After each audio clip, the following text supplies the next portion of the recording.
Oh lur, madang apa ae hari iki? Edisi sedinoan madang sego goreng ala akhir bulan. Nah, sing pertama jam pituan bojoku masakne sego goreng bakso. Mbuh iki bumbu apa ae? Paling ya koyo biasane, brambang, bawang dan kawan-kawan. Diuplek utek oseng-oseng terus enek baksoe. Tara, nah iki lho penampakane. Maknyus iki rasane. Jane iki rasane wis pedes tapi ukur-ukur. Tak tambahi lalapan lombok maneh ben tambah krasa pedes ya.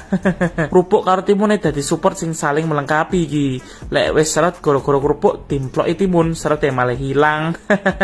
Aku tuh telap-telap. Awan rada sore jam 2:30 bojoku duwe ide gawe sego goreng cabe ijo. Sing bedane ya ndek bumbune. Mung ketambahan cabe ijo, gek lek masak gak diwehi saus kecap. Jreng-jreng ki lho penampakane. Bismillahirrahmanirrahim.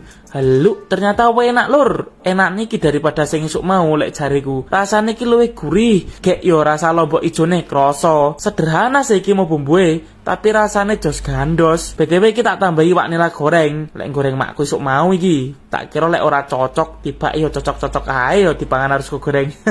Telap-telap sampe entek. Begini jam 6:30 bojoku nggaweane sego goreng maneh. Jarane iki jenenge sego goreng Korea.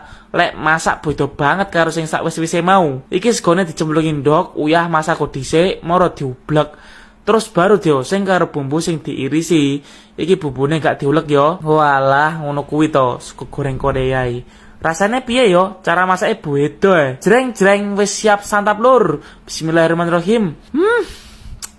Rasane jan podo ae lur. Panggah enak maksudnya lur. Soalnya masakane bojoku. Wes bahan sing sak enake lek diolah bojoku panggah dadi enak ya. BTW lek kon jujur mblenger jane sedina mangan sego goreng iki. Peh demi nuruti requestane wong-wong panggah siap aku lur. Sampai entek. Ya wis mung kuwi sing tak pangan sedinoan lur.